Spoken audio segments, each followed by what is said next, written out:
Hello and welcome to the Cyber Live virtual stage. Today I'm going to be joined with Stephen Sim, who's the Chief Information Security Officer at PSA International. He's going to be presenting us with his keynote presentation entitled Architecting Cybersecurity Against Emerging Threats in Industry 4.0. Stephen has worked for more than 24 years in the cybersecurity field with large end-user enterprises and critical infrastructures. He regularly shares his thoughts on cyber risk and security, speaking at both international and local conferences. He also guest lectures at institutes of high learnings and has many published articles. Holding a number of cyber-related accreditations, Stephen is also a member of the Cyber Ed Board community, Microsoft APAC CISO Council, and Cybereason Cyber Defenders Council. Welcome, Stephen. Thank you, Tali. I'll pass over to you now for your presentation. Sure, thank you. Good day, everyone. Thank you for having me and giving me this opportunity to present Architecting Cybersecurity Against Emerging Threats in Industry 4.0. So in the next 20 minutes or so, which is not a lot of time, I'm going to only discuss the key areas and considerations in Industry 4.0 and predominantly Supply Chain 4.0. So before I begin, I just wish to highlight the usual disclaimer that the views and opinions expressed in this presentation are entirely my own and do not necessarily reflect the official position of any organization. Now, Supply Chain 4.0 refers to essentially a supply chain ecosystem with underlying Industry 4.0 deployments. The building of smart cities has accelerated OT and IT, and increasingly, both of them are converging for predictive analytics. Autonomous vehicles are being tested and deployed. Automation also increases risk because it is the means to repeat human errors with rigor in a consistent manner. Right. So, in fact, later on, I'm going to share more about this.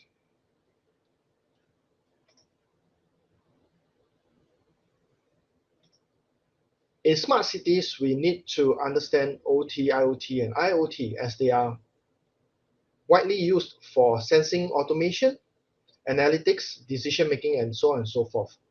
Most of us know what OT is. OT stands for Operational Technology and encompasses ICS or Industrial Control Systems and SCADA or Supervisory Control and Data Acquisition Systems. Essentially, these are critical equipment that has an impact to safety. If you are taking the lift to work, you are already putting your lives on OT. Why do we need to care so much about OT in smart cities? Because they are heavily interconnected, such as our intelligent buildings management systems. And what happens when we go smart is that increasingly we moved from OT, which is originally built with the intent to be in closed networks, now increasingly connected to the internet, hence becoming essentially critical. And for IoT, which is not so critical, becoming used in more critical functions, and therefore have to be considered in terms of the risk that it imposes on the whole ecosystem. So what you see on this slide and the following slide are the possible threat scenarios and avenues of attacks across the supply chain 4.0.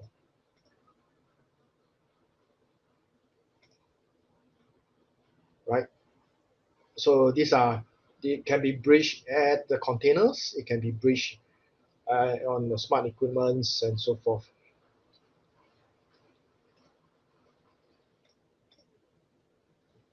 Does any of you recognize this? This is an automated guided vehicle or AGV on trial, which I tested many years ago in my previous role.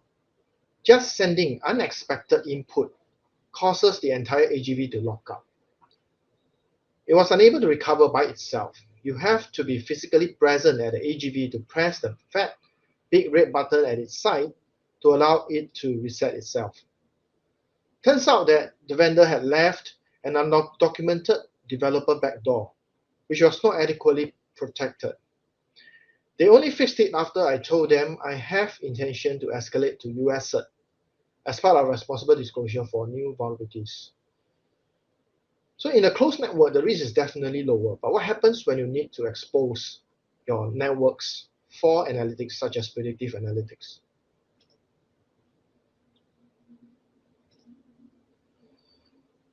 A quick question to everyone. How easy is it to be a hacker?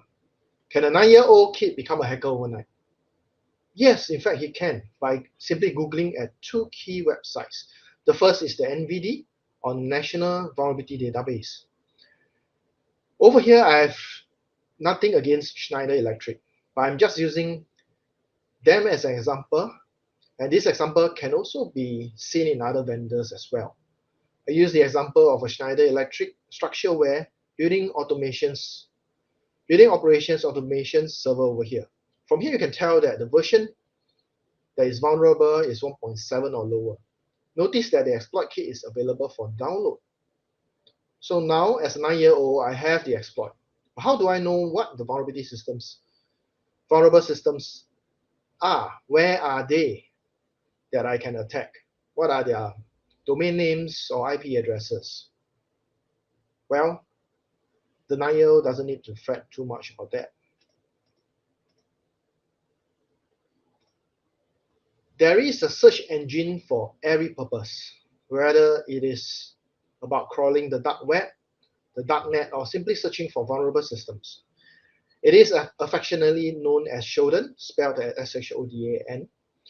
You can visit the website www.shodan.io and simply register an account and use it to check your company's footprint exposed to the internet without actively performing port scans or vulnerability scans. So recall a few slides ago at the NVD database, I have downloaded the exploit targeting the structure-aware building operations automation server. By keying in various versions on Shodan, I can now pinpoint exactly what are the IP addresses I can attack and successfully breach these systems using the exploit that I have downloaded. It is really as simple as that. Of course, I'm not encouraging you to do that. This tool is useful for checking your organization's internet-facing footprint and posture health. And often, you do not even need to bother yourselves to spend time to research a vulnerability or download an exploit. Here's an example. BusyBox is a very popular operating system used by many IoT equipment. Those of you who have played around with Unix or Linux before will know that hash meant root access. In this case, you don't even need to log in at all. This whole exercise is to illustrate how the barriers of entry have really been greatly lowered in this day and age.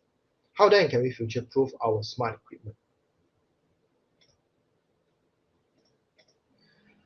And we must not forget physical to cyber threats.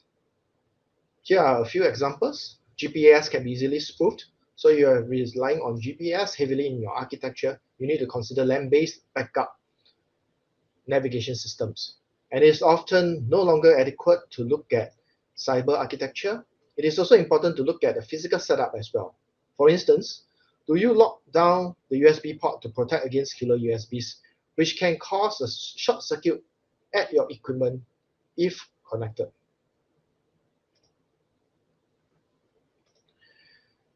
And my last example over here, another physical to cyber threat are drones. Even hobby drones can be used to effectively jam industrial access points. This is a tough problem to solve, and this is where integration of physical and cyber monitoring, integrated physical cyber SOCs, becomes very important.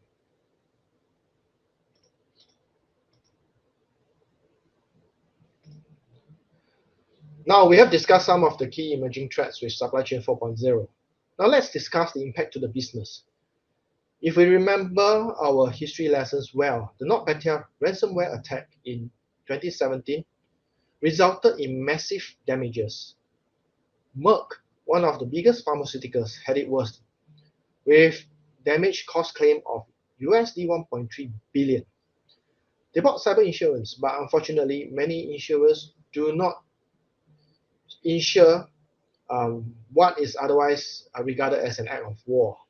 This ensued into a legal dispute between the drug giant and its insurers.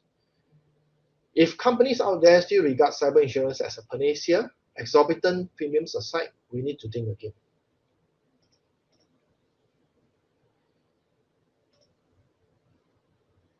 As always, like I mentioned earlier, cyber insurance oftentimes come into most people's minds as the primary means to transfer risk as part of the enterprise overall risk treatment plan.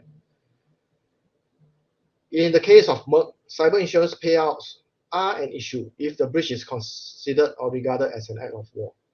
To make things worse, the cost of cyber insurance has increased 32% last year and increased even more this year. The quotation you get today can be marked up to 25% within a couple of days. This is how volatile the situation has become as claims are up due to increasing number of ransomware victims. And coupling that, limits are being reduced. Even one of the largest cyber insurers, AXA, had to stop reimbursing ransom payments to abide by regulatory compliance from the French government, as paying ransom seems to be akin to abetting such cybercrime. Anyone knows what happened immediately after AXA stopped reimbursing ransom payments? They got breached. Okay. So how can we then future-proof supply chain 4.0, smart cities, and equipment against the threats that I mentioned earlier? In my experience, there are 6 key steps to governance and architecting. Firstly, to adopt a good IT risk management framework. Next, to perform threat modeling. Third, to adopt sound cybersecurity principles. Fourth, to adopt a robust cybersecurity framework. And then culminating all these into key security controls and the eventual architecture. The image you see here at bullet point 6 is the TOGAF architecture reference framework, but you could easily replace it with SAPSA or any other architecture reference framework as well. I'll just briefly cover through some of these areas before elaborating more on the architectural aspects.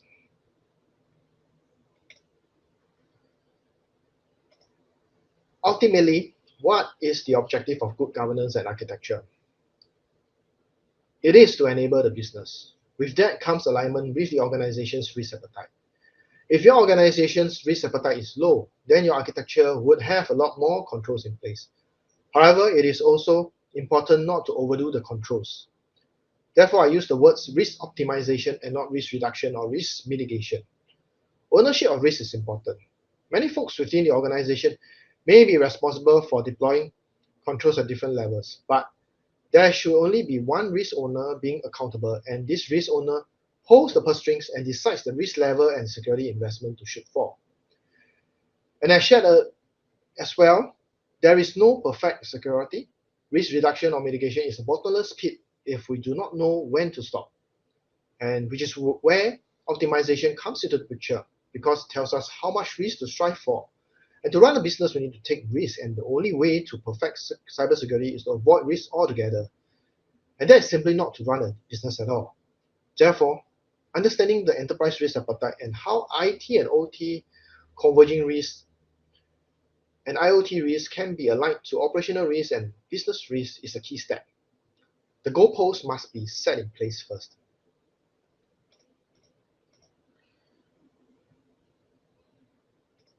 Next, we need to know what we are up against.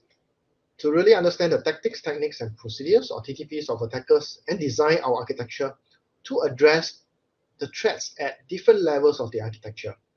Beyond the Lockheed Martin cyber Q chain, we can adopt the unified Q chain and the MITRE attack framework, as you can see on the slide itself.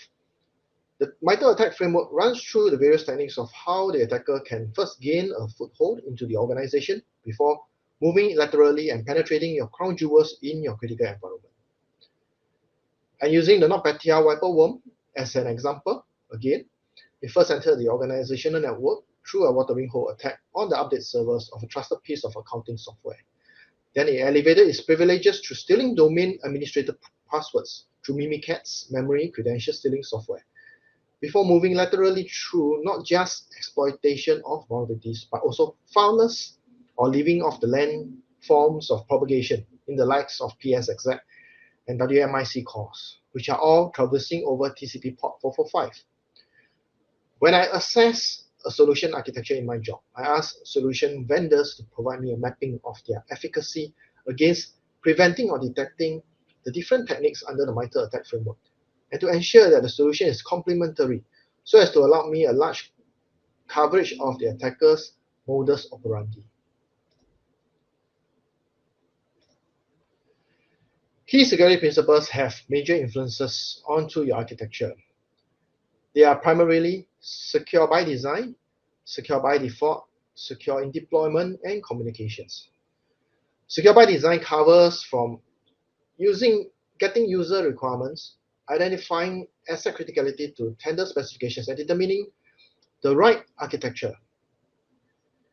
It is difficult to redo the architecture after everything has been deployed in place. The processes, secure by default, secure by design, deployment are equally important because security is a journey and the cybersecurity posture deteriorates over time if they are not correctly maintained.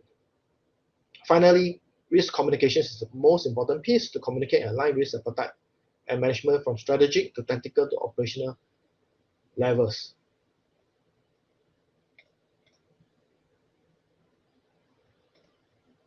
Following that, adopt a cybersecurity framework such as NIST or ISO or COBIT, which amalgamates and covers all these standards. Using NIST CSF as an example, the architecture of smart cities have to focus a lot more on detection, response, and recovery. And the reason is because breaches are inevitable. It is about being able to detect, respond, contain, and recover fast.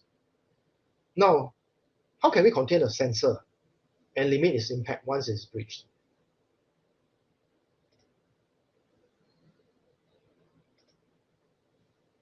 That is food for thought, which I'll share more later on.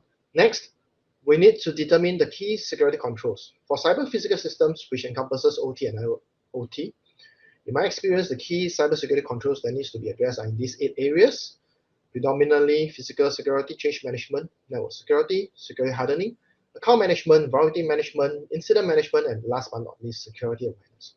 Many of these bubbles translates into architecture design, such as network security, vulnerability management, and incident management.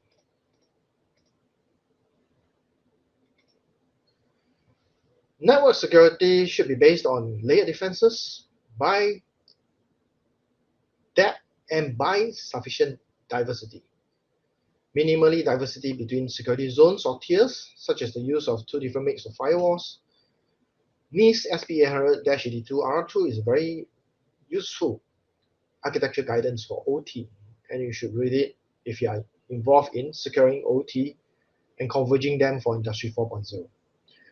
Layered defenses are important so that you can hinder the attacker so much so that the action objectives in the MITRE ATT&CK framework cannot be achieved before you defend and fend off the attacker while it is on your network. There are many modes of layered defenses by layering at different OSI layers, by technology by micro-segmentation to self-contain and support granular rules of active defense. And active defense is especially important in an OT environment, which I'll share more later on.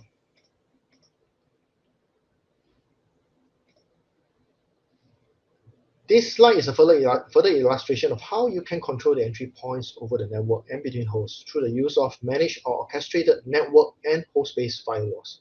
The key entry vectors are physical bridge, USBs, and over the cyber network.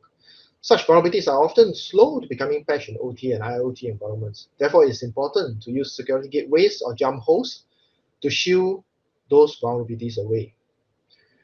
Again, having firewall rules through micro-segmentation or micro-segmentation through a zero-trust approach would prevent a worm from spreading and end up as an outbreak. It limits the blast radius. Think about COVID-19. The cases that happen in the cruise ship is a good segmentation. Look at NotPetya. It took 7 minutes to compromise 45,000 endpoints and 4,000 servers. Could that have been prevented using a zero-trust approach? My take is yes. Because NotPetya uses lateral movement through log bins, in the likes of fileless attacks in PowerShell, PSZ, WMIC to laterally move using Microsoft SMB protocols. Applying zero trust could simply adopt host-based firewall rules into your HMIs. It doesn't need expensive solutions, AU2.1next and so forth.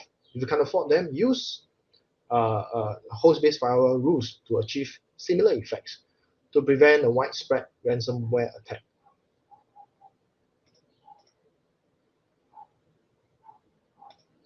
The cyber world, unlike the real world, is dealing with irresistible force paradox.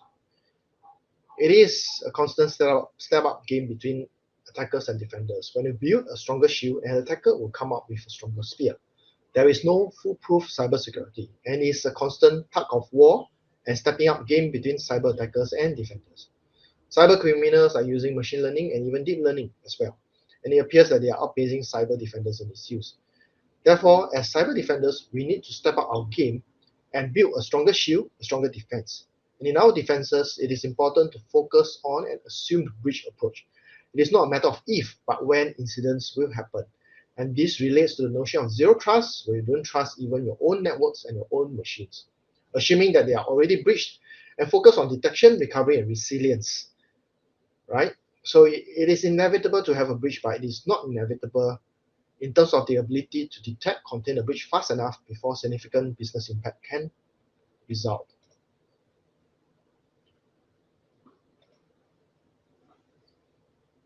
So therefore, to sustain business, we need to be cyber resilient, and to do that, it is important to adopt an active cyber defense approach.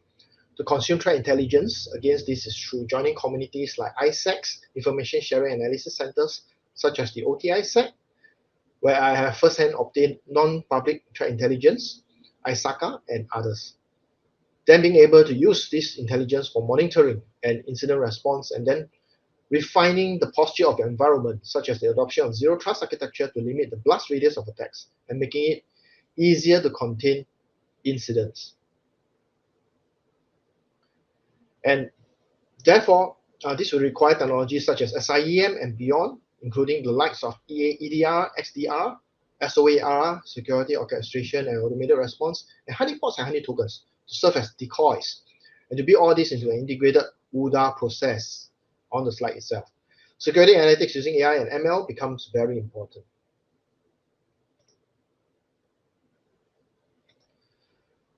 A quick word about security analytics. Many of you would have been familiar with the World War II analysis of data by researchers at the Center for Naval Analysis. Based on the analysis, the solution to their problem was clear: increase the armor on the plane's wings and body. But there was a problem: the analysis was completely wrong. Thankfully, before the planes are modified, a statistician reviewed the data and discovered that the researchers had only looked at bombers which returned to base, but not on the planes that were shot down. So relying on the same data and noticing surviving bombers rarely had damage in the cockpit and so forth, they realized that the tail and the parts of the tail and so forth, they are actually the most vulnerable areas on the entire plane. And with the new analysis, the crews reinforced the armor at the tail, the cockpit, and the engines. Result was fewer fatalities. Right. The story is a vivid example of survival bias. Survival bias is when we look at data only for those that succeed and exclude those that fail. So, what is the moral of this story? Your solution might not be in what is there, but what is missing. Therefore, AI, ML are only as good as data sets you feed them. So if you don't feed your SIEM or SOAR enough data, there will inevitably be more false negatives and false positives. I would like to end my presentation by a quick summary of key points. Supply chain 4.0 and smart cities are here to stay as we accelerate during pandemic and with industry 4.0. There is heavier reliance on cyber, physical, and data convergence, increased data concentration, and access through analytics and cloud adoption, and increased criticality of physical and wireless networking. And transiting to this cybersecurity normal is the need for better converged monitoring, impact analysis, and automated containment. There needs to be elevated security requirements and mandates, such as integrated security and privacy by design across the supply chain, with increased and a point of importance is that all these are not useful if we don't look at resilience and focus on that. All in all, whatever that is evergreen and future-proofing is good governance, and it is key to good architecture. Architecture alone has to be supported by good governance, processes, and people. I will skip through the rest of the slides. These are just slides sharing more about ISACA, which you can read on your own. This is about ISACA Singapore chapter, which has close to 3,400 members. Right, we run weekly sessions. And last but not least, this is my last slide. It is my belief that we are only as strong as our own ecosystem, and the only way to keep up with rising threats is to keep finding weaknesses in our own ideas. And the reason why it's important to connect with one another. I would really love to hear from you whether you agree or, and especially if you disagree with the points that I shared, and why. You may know something that I don't. So I look forward to connecting with all of you to cross-share, cross-pollinate ideas, which is essentially what this community is about. Not least, stay safe and secure. If there are any questions, I'll be happy to take them now or offline via LinkedIn messaging. Thank you. Thank you, Stephen. That was such an interesting presentation for us there. So we're going to take some questions from the audience now, if that's okay. So we're going to start with, so small and medium-sized enterprises, they don't always have big, large budgets to secure their organizations with all these new technologies. So what would you suggest that they do? Well, take the example of zero trust network architecture I shared earlier. It is expensive, right? If you implement the full-fledged zero trust network architecture commercially. Of course, the outcome is micro-segmentation of networks. However, if you can't afford expensive switches, you can actually look at host-based firewalls. Not as absolute, as definitive, but the similar outcome can be achieved. When there is an attack, you will still be able to limit the blast radius of such attacks. So if you look at human-machine interfaces that they play a big part in OT environment, they typically run off Windows, and Windows comes default with the Windows Defender. And you can activate the Windows Defender, the equivalent of a Windows firewall, which is what it used to be known as, and limit accesses between human-machine interfaces to human-machine interfaces. So when there is a ransomware attack, the ability for the ransomware to hop from one HMI, human-machine interface, to another is constrained because of the firewall rules that you have deployed on the host-based firewalls. And often, it is not about the purchase of solutions that matters, but the configuration of the solutions themselves. All too often, expensive firewalls are misconfigured without proper rules, with a set all rules, for instance. Endpoint security solutions are not fully utilized. Only certain portions of the endpoint solutions are being activated. And therefore, it's important if small and medium enterprises they have a small budget to really maximize their existing solutions. And we know hackers use the terminology of living off the land. We can also live off the land. Whatever that comes native with our operating system, we can utilize them to our advantage.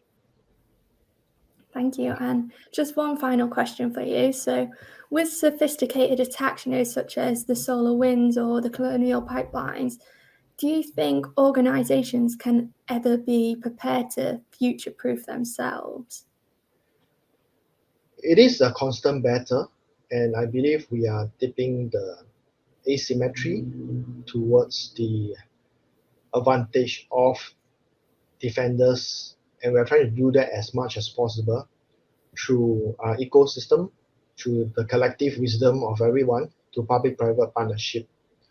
So we often talk about the asymmetry of attacks. Hackers discover one 0-day vulnerability, and they are able to attack multiple organizations out there. And they just need to find a loophole to attack. Whereas from a defender's perspective, from a blue team perspective, we need to check every single exposed surface to make sure that they are not vulnerable. There lies the asymmetry. But we can tip the scales by sharing information about attackers and hackers. When someone discovers, when they threat hunt for and discovered a new tactic or technique and share it with the community, the rest of the community learns about it. So whatever that was a 0-day, that advantage of the hacker is now a disadvantage because everyone is now protected against that 0-day. So that is how, from an ecosystem perspective, from a community perspective, we can still be prepared to future-proof ourselves through the reliance on a closely knit ecosystem. And if we use the example of technology on zero trust, it is important for us to look at everything in the holistic manner as part of governance. Good governance has to be put in place. Ultimately, how much security is dependent on the risk appetite we want to take. And it is important to go beyond just security by design to look at this, but also resilience by design.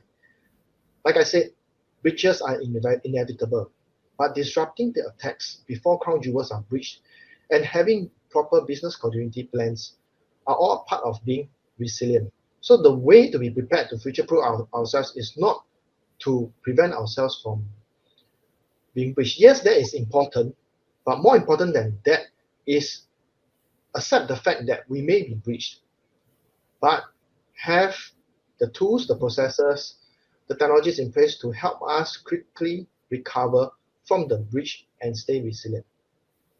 Thank you. Brilliant. Thank you. I'm going to leave it there for today as we're running out of time. So thank you again, Stephen, for joining us today. Thank you for having me. And thank you for all joining us on the Cyber Live virtual stage, and we hope you have a good rest of your day.